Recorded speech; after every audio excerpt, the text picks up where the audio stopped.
Good morning po. Ay, good afternoon pala. Nakahanap si Inday Sel ng para ano. Nakita niyo ba yan? So, tag-init kasi dito sa Saudi. Nakahanap ng paraan. Gumawa ng tuyo. Binili ko yan kahapon.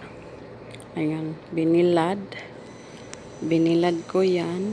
Yan, siya na. Hanap ng paraan. Ganyan tayo mga buhay OFW dito sa bansang gitnang silangan. Yan. Gawa po tayong paraan, no? Para makakain tayo, no? Kahit paano makatikim naman tayo ng pagkaing Pinoy sa Pilipinas, pang almusal. Pero dito, kahit pang tanghalian natin, okay na. Masarap na siya with kamatis. Ito na yung ating pinirito. Pinirito natin ng crispy para may ulam kami sa aming tanghalian. Diba?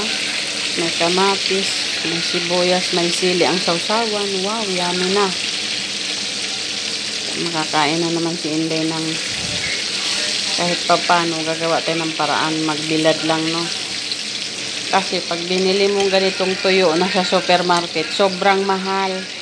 Dollar po ang presyo. Yan, 3 piraso lang, 7 real. Sa 7 real, magkano na yun? 70, 80 pesos.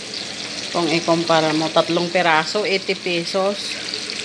Tas ganyan, maliliit pa dyan. Oh. Diba? At least, may diskarte. Kailangan natin dumiskarte. Oh, yan, di ba yummy? Yan lang po. Maraming salamat po sa inyo. God bless us all. Please support, subscribe, and like, and share. Salamat po. Thank you. Bye-bye. See you tomorrow again.